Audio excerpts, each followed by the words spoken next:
सबसे पहले तो मैं यहाँ डॉक्टर राजीव बिंदल जी का धन्यवाद करता हूं कि आपने सुस्ती को भगाया।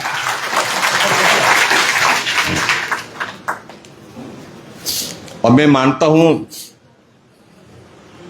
कई बार हम नेता लोग बहुत बेरहम हो जाते हैं।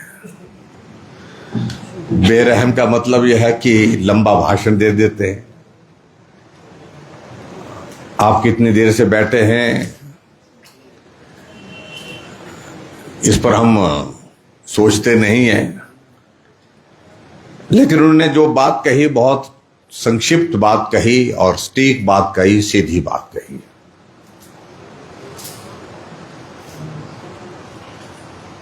मैं पार्टी के नेतृत्व का आभारी हूं कि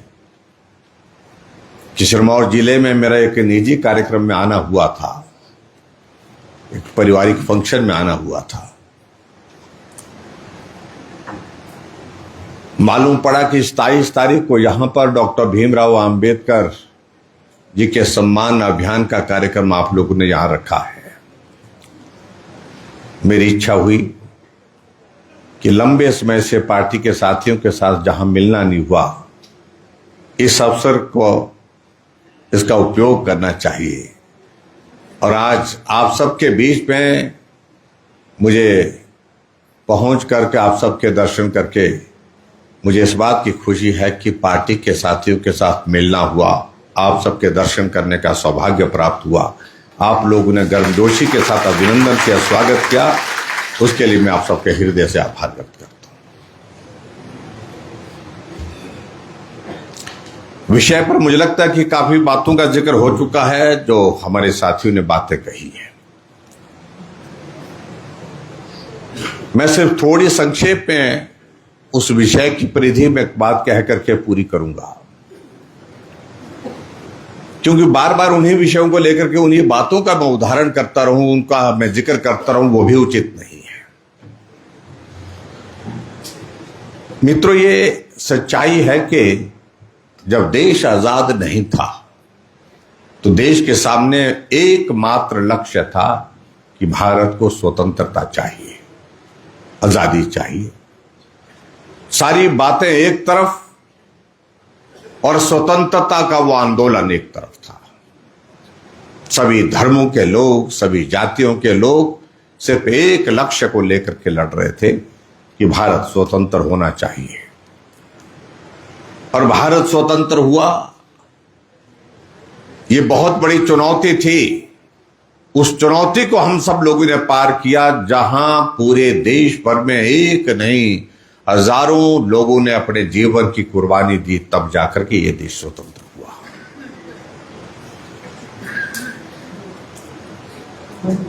और देश के स्वतंत्र होने के पश्चात देश के सामने दो बड़ी चुनौतियां और थी।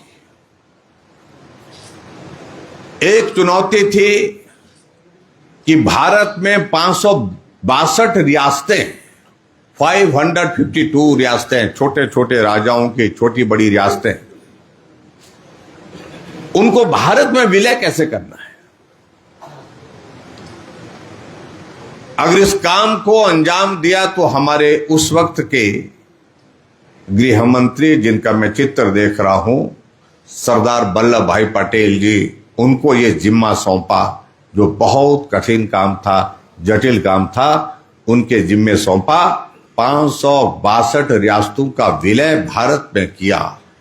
जो रियासतें ऐसी भी थी जो भारत के साथ आना नहीं चाहती थी। आप हैदराबाद का निजाम का अगर उदाहरण देखेंगे, वो तो स्वतंत्र रहना चाहते थे, लेकिन जब दबाव डाला तो वो पाकिस्तान के साथ जाने की बातें कहने लगे। लेकिन उस वक्त के गृह मंत्री सरदार वल्लभ भाई पटेल जी ने रातों रात जो है उस निजाम को भारत में मिलाने के लिए बाध्य किया। ये बहुत बड़ी चुनौती थी। इस चुनौती का काम उन्होंने पूरा किया। और उसके बाद जब देश आजाद हो गया तो देश की आजादी के बाद देश चलेगा कैसे। देश चलाने के लिए संविधान चाहिए था। ये बहुत बड़ी चुनौती और थी। इस काम को कौन कर सकता है, बेहतर ढंग से कौन कर सकता है, ये सारी चीज को लेकर के बहुत विचार मंथन हुआ, चिंतन हुआ। और ये सच्चाई है कि नेहरू जी देश के प्रधानमंत्री बने, बहुमत उनके पक्ष में नहीं था।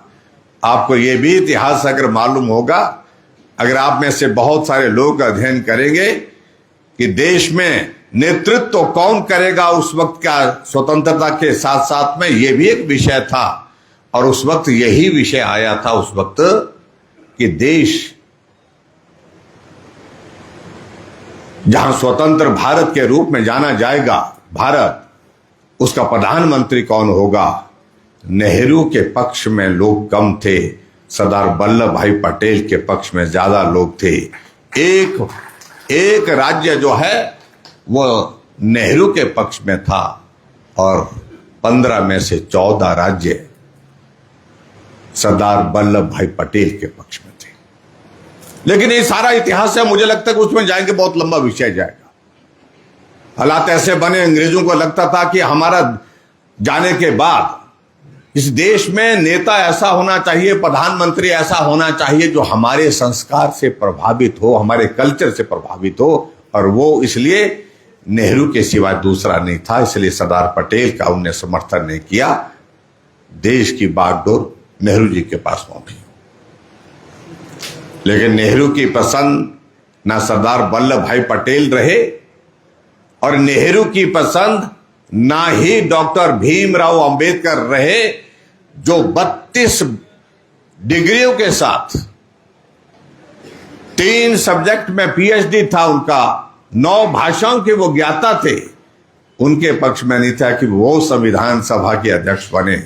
लेकिन लेडी माउंटबेटन ने कहा कि हम भी अगर एनालाइज करते हैं, चारों तरफ जब देखते हैं, तो हमें लगता है कि उपयुक्त व्यक्ति यही हैं जिन्होंने कॉन्स्टिट्यूशन को अध्ययन भी किया है, जिन्हें वकालत भी की है, जो अच्छे एक बुद्धिजीवी हैं, इनको ये मौका देना चाहिए। तब जाकर के डॉक्टर भीमराव अंबेडकर जी को संविधान सभा का अध्यक्ष बनाया गया था। ये सच्चाई है। लेकिन नेहरू जी इस पक्ष में बहुत ज्यादा नहीं थे। लेकिन चलो, जो खैर आगे बढ़कर के जो हालात बने, जो परिस्थिति बनी, भारत का संविधान बना। और भारत के संविधान बनने के साथ साथ में इस बात को भी इतिहास में हमको समझना चाहिए, जो कांग्रेस के लोग बोलते हैं कि ये देश स्वतंत्र किया तो हमने किया, ये संविधान दिया तो हमने दिया, देश की रियासतों को हमने मिलाया, ये सच्चाई नहीं है, ये हकीकत से परे की बातें हैं। इन बातों को समझने की आवश्यकता है। भारत का संविधान डॉक्टर भीमराव अंबेडकर जी ने बनाया, जिन्होंने बहुत सारे देश के संविधान को अध्ययन किया, उसके बाद मेहनत की, परिश्रम किया, उसके बाद संविधान बना। लेकिन यह सच्चाई मुझे लगता है कि लोगों तक जानी चाहिए। जो कांग्रेस के लोग बोलते हैं कि डॉक्टर भीमराव अंबेडकर के बारे में और संविधान के बारे में बोलते हैं कि संविधान खतरे में, और सच्चाई तो यह है भाई और बहनों के संविधान तो खतरे में नहीं है, सही मायने में खतरे में है तो कांग्रेस पार्टी खतरे में है। क्या ये सत्य नहीं है? 1952 में इलेक्शन हुआ, नेहरू जी देश के प्रधानमंत्री थे और उन्होंने डॉक्टर भीमराव अंबेडकर जी को चुनाव नहीं जीतने दिया। 52 और माउंटबेटन को चिट्ठी लिखी कि डॉक्टर भीमराव अंबेडकर का चुनाव हारना बहुत आवश्यक था। मैं अति प्रसन्न हूं कि डॉक्टर भीमराव अंबेडकर जो है चुनाव में हार गए। मुझे प्रसन्नता इस बात की। ये चिट्ठी जो है नेहरू जी ने जो है वो माउंटबेटन को लिखी है। ये इतिहास का हिस्सा है। 1954 में फिर आगे बढ़कर के जब उपचुनाव था, बाई इलेक्शन था, नेहरू जी देश के प्रधानमंत्री थे। एक बार नहीं 2 बार नेहरू जी को हराने के लिए वहां गए, सभा की, और 2 सभा करने के बाद अल्टीमेटली ये स्थिति बनी कि फिर नेहरू जी चुनाव हार गए। जीते जी भी नेहरू जी ने डॉक्टर भीमराव अंबेडकर का विरोध किया, उनको जलील किया, और मरने के बाद भी इन सारी चीजों का जिक्र मुझे लगता है कि मुझसे पहले हमारे साथियों ने बहुत विस्तार से कर दिया। जो नेहरू जी के खिलाफ चुनाव लड़े, वो चुनाव लड़ने वाले को पद्म विभूषण अवार्ड दिया, लेकिन नेहरू जी को नहीं मिला जब तक कांग्रेस रही। नेहरू जी को भारत रत्न तब मिला जब डॉक्टर भीमराव अंबेडकर जी को तब मिला भारत रत्न जब देश में भारतीय जनता पार्टी गठबंधन की सरकार बने। 1990 में बीपी सिंह प्राइम मिनिस्टर थे। अटल जी, आडवाणी जी ने पैरवी की कि जिस व्यक्ति का योगदान इतना रहा, जिसने भारत को आगे चलने का रास्ता प्रशस्त किया, जिन्हें भारत का संविधान बना करके दिया, उनको भारत रत्न मिलना चाहिए। आखिर भारत रत्न तब मिला जब भारतीय जनता पार्टी गठबंधन की सरकार थी। ये इतिहास को हमको अध्ययन करना पड़ेगा और ये सही बातें लोगों तक पहुंचानी पड़ेगी। और उसके पश्चात जब 1956 में 6 दिसंबर को डॉक्टर भीमराव अंबेडकर जी की दुखद मृत्यु हुई, बहुत सारे लोगों ने आग्रह किया कि जहां डॉक्टर भीमराव अंबेडकर जी दिल्ली में रहते थे उसको स्मारक बनाना चाहिए। उनका योगदान बहुत बड़ा रहा है, लेकिन कांग्रेस ने नहीं बनाया। दिल्ली में जहां नेहरू जी की मृत्यु हुई थी, वहां अगर स्मारक बना, वो तब बना जब अटल बिहारी वाजपेयी जी देश के प्रधानमंत्री बने। तब 5 करोड़ रुपए दे करके उन्होंने उस बिल्डिंग को एक्वायर किया। बिल्डिंग को एक्वायर करने के बाद वहां डॉक्टर भीमराव अंबेडकर के नाम पर स्मारक बनाया गया। और उसके बाद आगे बढ़कर के मैं आपको एक बात और भी कहना चाहता हूं। जब 2014 में भारतीय जनता पार्टी की सरकार बनी, आदरणीय नरेंद्र मोदी जी देश के प्रधानमंत्री बने, तो हमारे आजकल कर्नाटक के गवर्नर है थावरचंद गहलोत जी, उस वक्त केंद्र में मंत्री होते थे, वो जो प्रधानमंत्री नरेंद्र मोदी जी के पास गए एक प्रस्ताव लेकर के कि हम चाहते हैं कि डॉक्टर भीमराव अंबेडकर जी का स्मारक जो है वो छोटा है, उसको और बड़ा विशाल बनाना चाहते हैं, तो आप हमें थोड़ा पैसा इसमें और दें। 10 करोड़ रुपए का प्रस्ताव उन्होंने रखा प्रधानमंत्री नरेंद्र मोदी जी के सामने, और मोदी जी ने ये कहा, अरे जिस व्यक्ति का योगदान देश के लिए इतना बड़ा है, जिसने भारत के लिए संविधान बना करके दिया, 10 करोड़ नहीं, मैं 100 करोड़ देता हूं। 100 करोड़ दे करके डॉक्टर भीमराव अंबेडकर का स्मारक वहां पर बनाया, भव्य स्मारक बनाया। और यही नहीं, doctor Bhimrao Ambedkar research centre, जिसके लिए 200 करोड़ रुपए नरेंद्र मोदी जी ने दिया। ये कांग्रेस के लोग दावा करते हैं, वादा करते हैं, हमने किया। क्या किया आपने? क्या ये हकीकत नहीं है? जब डॉक्टर भीमराव अंबेडकर जी की मृत्यु हुई, दिल्ली में उनके शव का अंतिम संस्कार करने के लिए मना कर दिया गया। उनके अंतिम संस्कार करने के लिए कहा गया इनको मुंबई ले जाओ, और केंद्र में कांग्रेस पार्टी की सरकार थी, उनके शव को जहाज के माध्यम से मुंबई ले जाया गया, और जहाज का किराया का बिल जो है उनकी पत्नी को दे दिया गया, उनकी पत्नी को अदा करने की दिया गया। उसके बावजूद हम कांग्रेस के नेता बोले कि हमारा योगदान है। ये तथ्य सबके बीच में जाना चाहिए। और जैसा हमारे साथी अभी कह रहे थे, डॉक्टर राजीव बिंदल जी कह रहे थे, बिहारी जी कह रहे थे, जब 2024 का ये लोकसभा का चुनाव था, एक साजिश, बहुत गहरी साजिश रचने की कोशिश हुई कि हमारे हाथ से सब कुछ निकलता जा रहा है। गांधी जी के प्रति जिस प्रकार से मोदी जी ने सम्मान किया, जिस प्रकार से उनके लिए पहचान दिलाई, जिस प्रकार से उनको अपने साथ जोड़ा, देश के साथ जोड़ा। अब गांधी जी के बारे में हम ज्यादा कहने की स्थिति में नहीं हो पा रहे, ये कांग्रेस के नेताओं ने कहा। और उसी प्रकार से अपने सरदार वल्लभ भाई पटेल जी को भी इस प्रकार से नरेंद्र मोदी जी ने अपने इसमें पकड़ लिया, जब वो गुजरात प्रदेश के मुख्यमंत्री थे, तो मुख्यमंत्री रहते हुए वहां पर उनने भव्य स्टैचू जो है, स्टैचू ऑफ यूनिटी, दुनिया के सबसे बड़ी स्टैचू वहां पर बना करके तैयार की, और सरदार वल्लभ भाई पटेल जी भी अपने हाथ से निकल गए। कहीं ऐसा ना हो कि कहीं डॉक्टर भीमराव अंबेडकर जी भी हमारे हाथ से निकल जाए, और ये मोदी जी उनको भी अपने साथ जोड़ करके, अपने काम के साथ जोड़ करके, सम्मान के साथ जोड़ करके ऐसी स्थिति न पैदा करे। तो क्या किया गया कि कहो चुनाव के दिनों में कहो कि संविधान खतरे में है।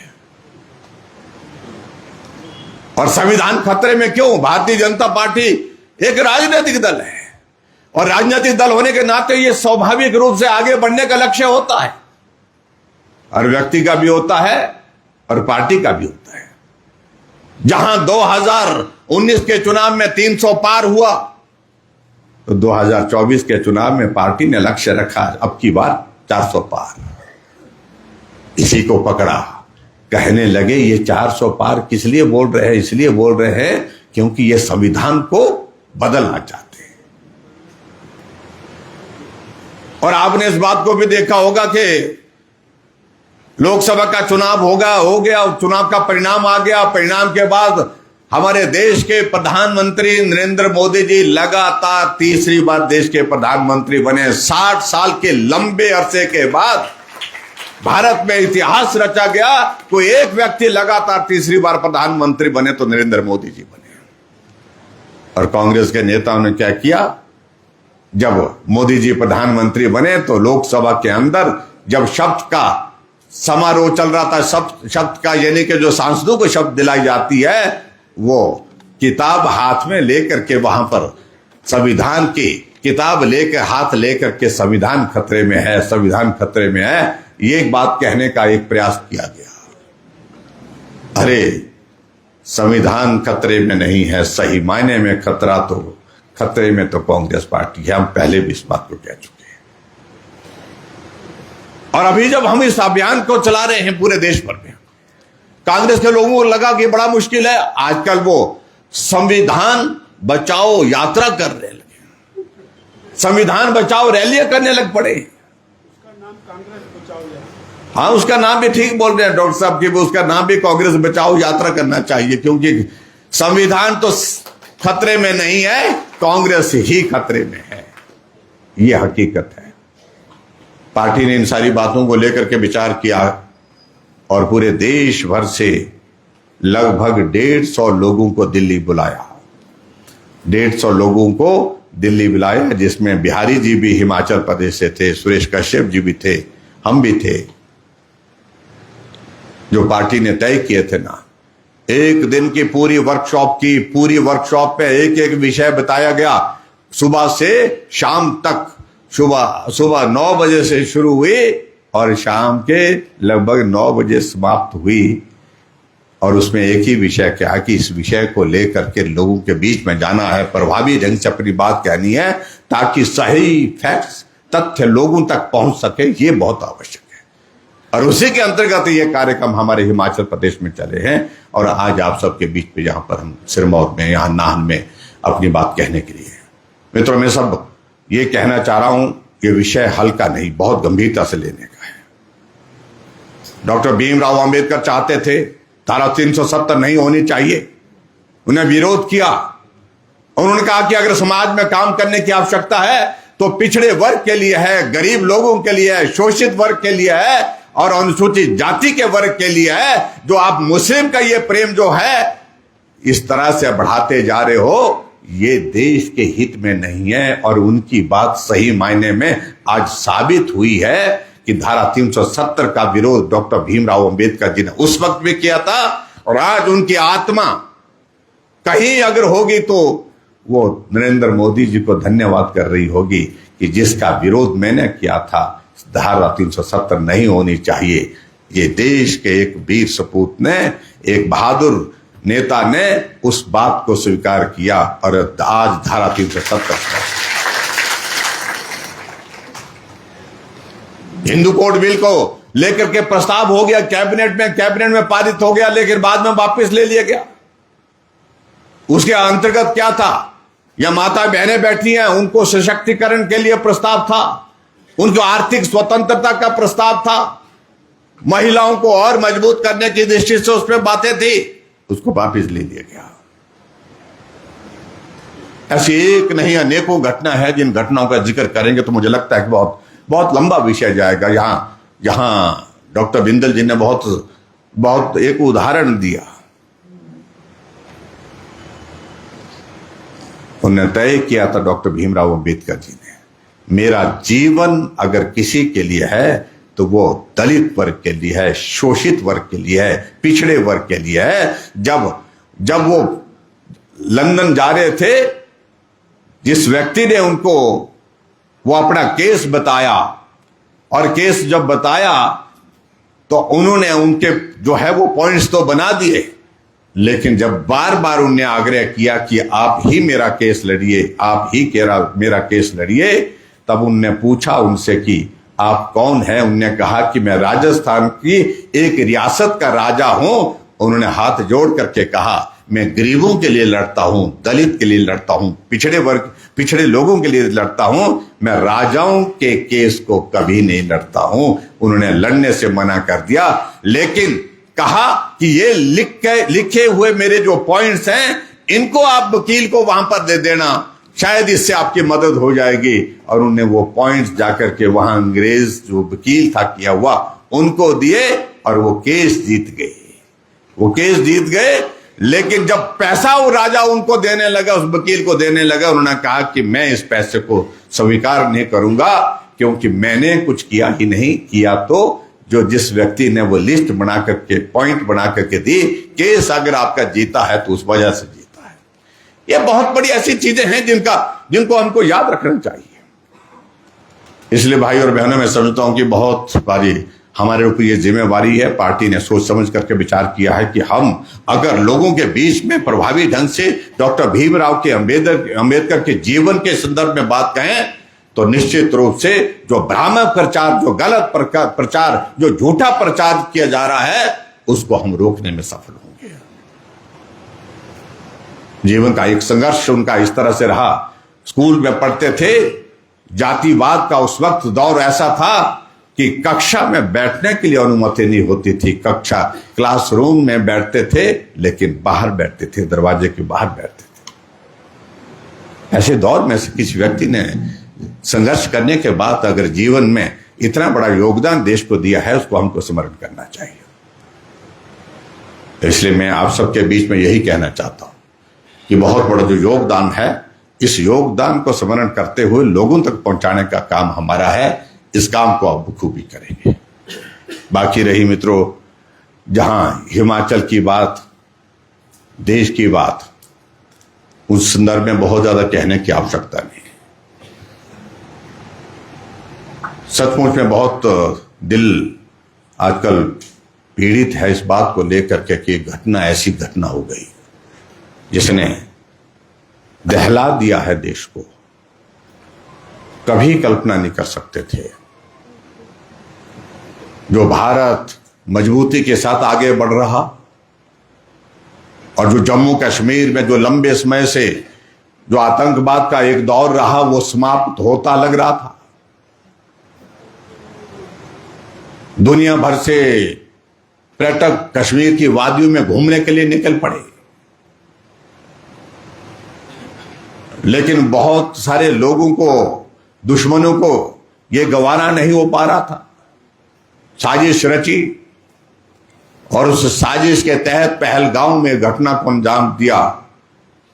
ना जात पूछी, ना कोई और पूछा क्या, धर्म पूछा गया। 28 लोगों की वहां पर जो है वो हत्या कर दी गई। स्वाभाविक रूप से इस घटना से हम भी पीड़ित हैं, पूरा देश पीड़ित है, आप सबके दिल में भी पीड़ा है। लेकिन हमें इस बात को लेकर के संतोष है कि हमारे नेतृत्व ने मजबूती के साथ संदेश दिया है, देश के नहीं दुनिया को संदेश दिया है। ये भारत को आप हल्के में नहीं ले सकते। हालात बदल चुके हैं। जब एक दौर ऐसा होता था, आतंकवादी वहां पर मारा जाता था, हजारों की संख्या में उसके शव को लेकर के जुलूस निकाला जाता था। बंदूकें लहराई जाती थी। और आज हमारे देश के प्रधानमंत्री, गृह मंत्री जी ने यह सुनिश्चित किया है, कोई भी आतंकवादी अगर मारा जाएगा, ना जुलूस निकलेगा, ना जलसा होगा। जहां उसको गोली लगेगी, जहां उसकी मृत्यु होगी, वहीं उसको दफना दिया जाएगा। और ये किया भी है। मुझे पूरा भरोसा है, आप सबको, पूरा देश को भरोसा है कि जो मोदी जी ने जो कदम उठाए हैं, चाहे सिंधु नदी का जो एग्रीमेंट का संदर्भ में पानी रोकने का फैसला किया है, चाहे पाकिस्तान के नागरिकों का जो वीजा है उसको रद्द करने का फैसला किया है, चाहे पाकिस्तान नेशनल को भारत छोड़ने का 48 घंटे में अल्टीमेटम दे करके उनको अपने देश छोड़ने, भारत से बाहर जाने का संदेश दे दिया।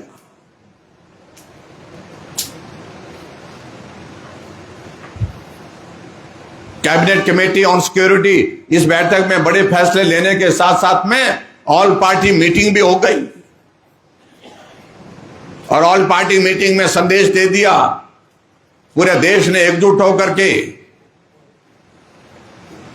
कि प्रधानमंत्री नरेंद्र मोदी जी अधिकृत हैं, जो भी फैसला लेना होगा देश हित में आप फैसला लीजिए, जो करना है करिए, लेकिन इसका बदला लेना चाहिए।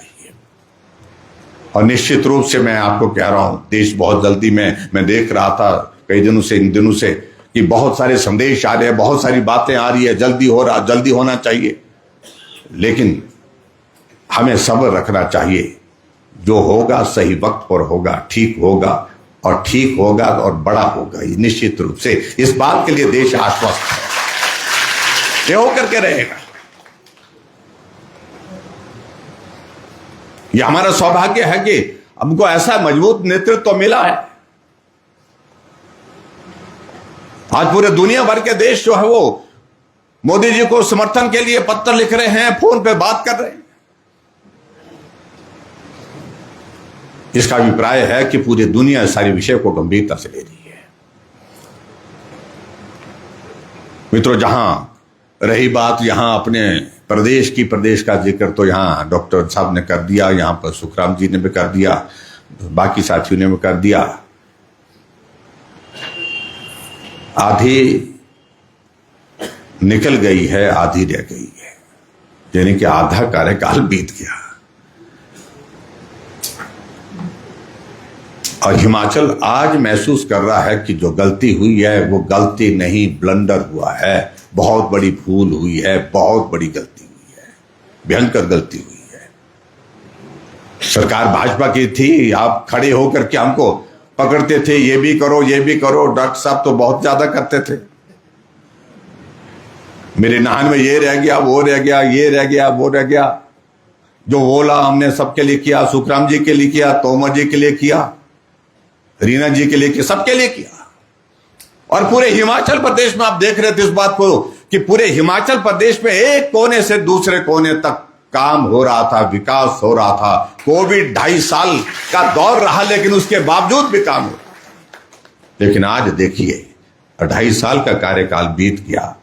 2.5 साल के कार्यकाल के बाद हिमाचल जहां खड़ा था, जहां हम छोड़ के गए थे, आप छोड़ करके गए थे, वहीं आगे के सफर का इंतजार कर रहा है कि भाजपा की सरकार आएगी, मैं अपना सफर आगे का शुरू करूंगा। यह स्थिति आज की तारीख में हिमाचल प्रदेश में 2000 संस्थान बंद कर दिए।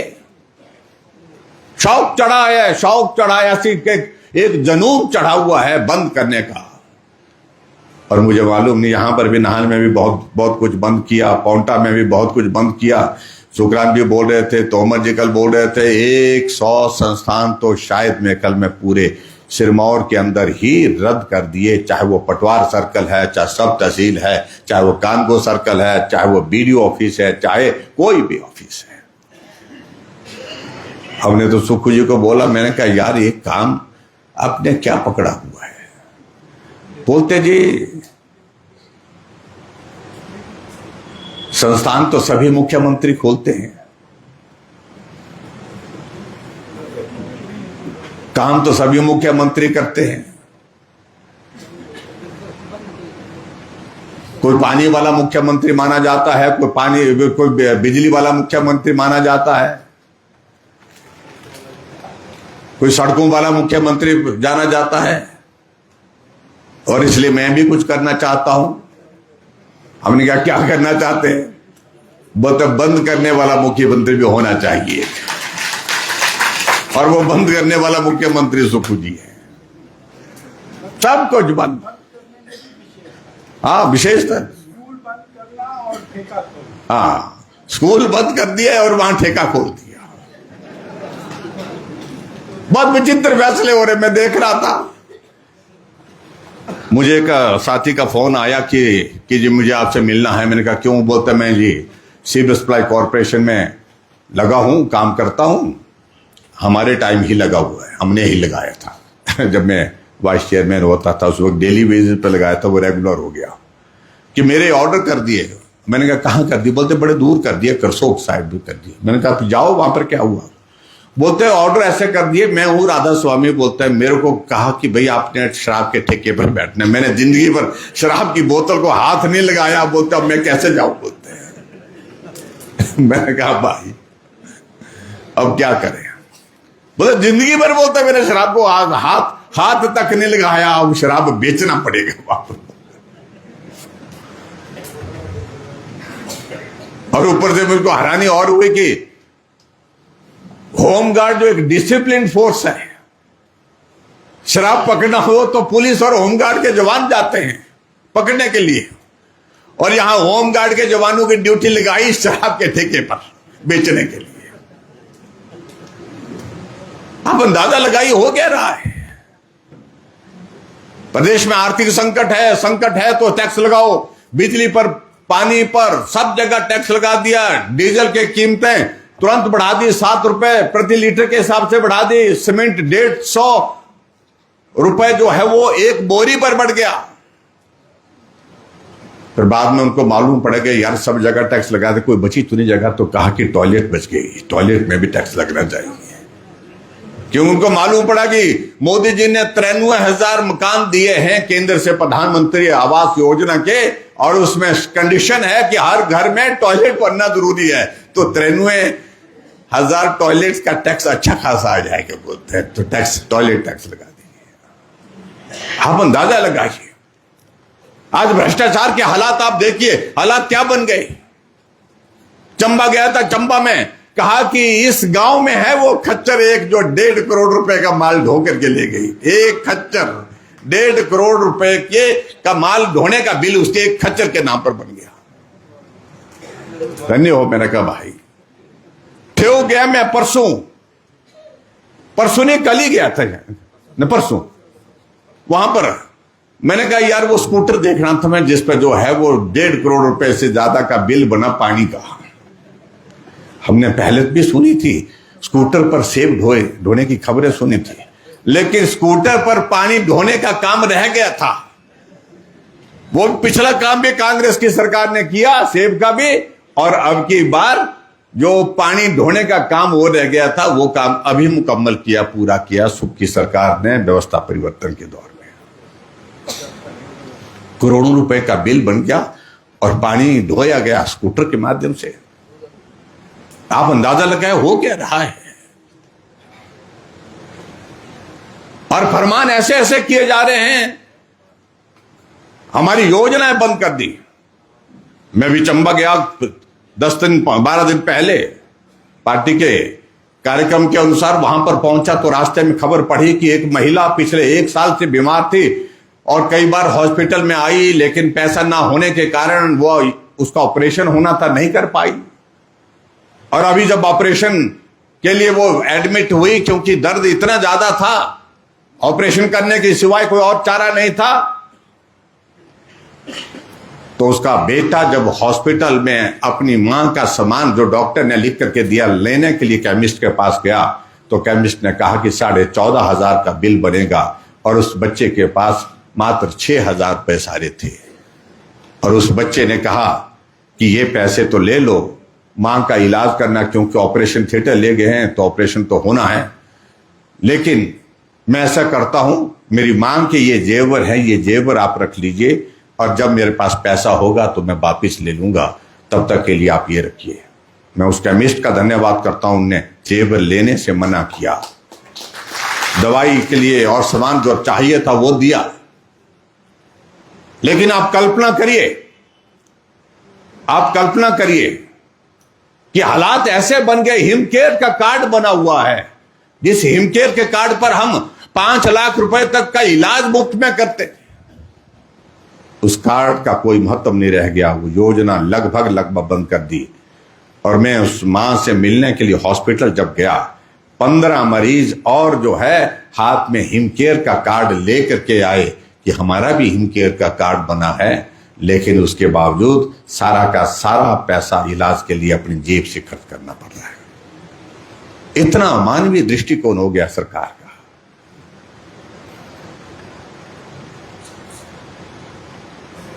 एक अखबार आपने सुना, नेशन हेराल्ड, उसके लिए 2.5 करोड़ के लगभग एडवर्टीजमेंट दे दिया।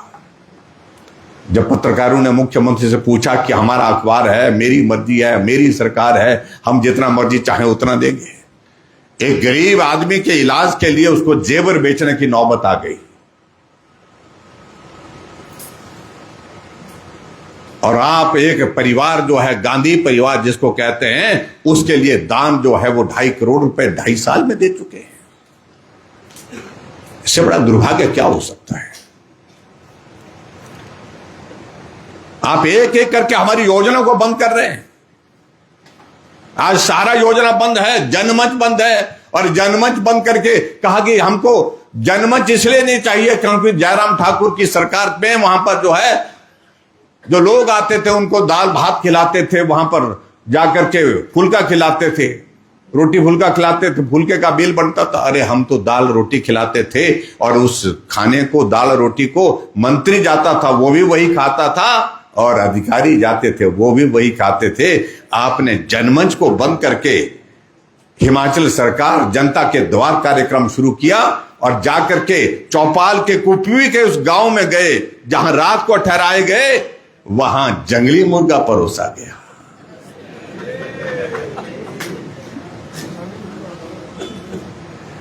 आप अंदाजा लगाइए। जब उन्हें देखा कि वीडियो बना रहे हैं तो कहा कि नहीं नहीं मैं तो खाता नहीं, धनीराम जी को दीजिए, उसको दीजिए, उसको दीजिए, उसको दीजिए। और उसके बाद आप देखिए, अंदाजा लगाइए, जब मालूम पड़ा कि जंगली मुर्गा मारना जो है अपराध है, 3 साल की सजा का प्रावधान है वाइल्ड लाइफ एक्ट के प्रोविजन के अंतर्गत, तो क्या किया कि मामला दर्ज किया, ना मारने वाले के खिलाफ, ना बनाने वाले के खिलाफ, ना खाने वाले के खिलाफ मामला दर्ज किया। जिन्होंने खबर छापी उनके खिलाफ, जिनने वीडियो शेयर कर दिया, जाकर के लोगों के बीच में जाकर के वो सोशल मीडिया में, हमारा विधायक है सुधीर शर्मा धर्मशाला भवन ने कुकड़ू कू लिखा, सिर्फ कुकड़ू कू लिखा उनने अपने सोशल मीडिया में, फेसबुक पर, और उनके ऊपर भी FIR दर्ज हुई है। आप अंदाजा लगाइए हो क्या रहा है। एक आदमी HRTC की बस में चल रहा है, और वो अपने आनंद के लिए वो राहुल गांधी के खिलाफ कोई टिप्पणी हो रही थी, उसमें वीडियो था, वो वीडियो उसने थोड़ा ज्यादा जोर से साउंड पर जो है वो माइक उसका ऑन कर दिया, स्पीकर फोन ऑन कर दिया उसने, और वो बाकी पड़ोस में जो बैठे थे उनको भी सुनने लगा। पड़ोस में कोई कांग्रेसी बैठा था, और कांग्रेसी ने शिकायत कर दी कि इतनी तारीख को मैं इस बस में जा रहा था, और एक भारतीय जनता पार्टी का एक आदमी जो है राहुल गांधी के खिलाफ टिप्पणी सुन रहा था, और बाकी लोगों को भी सुना रहा था। जांच के आदेश हुए। ड्राइवर को पूछा गया तो तुम क्या कर रहे थे? ड्राइवर ने कहा मैं तो गाड़ी चला रहा था। कंडक्टर को पूछा गया तो तुम क्या कर रहे थे? बोलते मैं टिकट काट रहा था। तो बोलते ये इस वीडियो को चुप करने का, इस वीडियो को रोकने का काम किसका था? आप अंदाजा लगाइए। अभी तक भी जांच चल रही है। एक समोसा 5 स्टार होटल से समोसा आया, लेकिन मुख्यमंत्री को पहुंचना था, वहां पहुंचा नहीं, बीच में गुम हो गया। और बीच में गुम हो गया तो तो हाहाकार मच गई। भाई समोसा मंगवाया गया था, 5 स्टार होटल से मंगवाया गया था, जहां पहुंचना था वहां नहीं पहुंचा, गया कौन, किसके पास गया? तो मालूम पड़ गया वो बीच में कुछ लोग ने उसका सेवन कर लिया, उसको खा लिया। जांच के आदेश सीआईडी को सौंपा गया, एफआईआर दर्ज की गई। क्या कमाल की सरकार है भाई।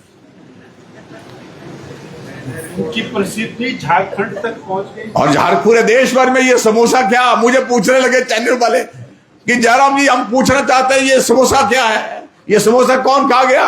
मैंने कहा अभी जांच चल रही है, अभी ये जांच को मुकम्मल होने दीजिए, पूरा होने दीजिए, उसके बाद रिपोर्ट आएगी, उसके बाद हम बता पाएंगे। ये हालात हिमाचल प्रदेश सरकार के। कानून व्यवस्था के बारे में आप लोग अच्छी तरह से जानते हैं। बिमल नेगी की मृत्यु हुई, हत्या हुई, आत्महत्या हुई, क्या हुई, वो जांच का विषय है। 10 दिन के बाद उनका शव मिलता है। विधानसभा का सत्र चला था, सत्र के अंदर हमने कहा कि इस सारे मामले की जांच होनी चाहिए, ये बहुत लाजमी है। इसके पीछे ये हत्या या आत्महत्या का विषय नहीं है, इसके पीछे बहुत बड़ा घपला है, बहुत बड़ा भ्रष्टाचार का मामला है। परिवार के लोग शव को लेकर के धरने पर बैठ गए, सीबीआई की जांच मांग की। मुख्यमंत्री विधानसभा के अंदर कहते हैं कि उनकी पत्नी से बात हुई, उन्होंने कहा कि हमें पूरा भरोसा है आप पर, जांच नहीं होनी चाहिए, सीबीआई की जांच की आवश्यकता नहीं। और अब जाकर के जब परिवार चला गया, हाईकोर्ट में चला गया कि इसकी सीबीआई जांच होनी चाहिए। हम पहले दिन से कह रहे हैं कि इस मामले की जांच सीबीआई से होनी चाहिए। और मुख्यमंत्री जी बताइए, आप झूठ बोल रहे थे या वो झूठ बोल रहे थे? जो कहा जा रहा है वो कहा यह जा रहा है कि बिजली के प्रोजेक्ट में, एक प्रोजेक्ट में ही 100 करोड़ से ऊपर का गड़बड़ है।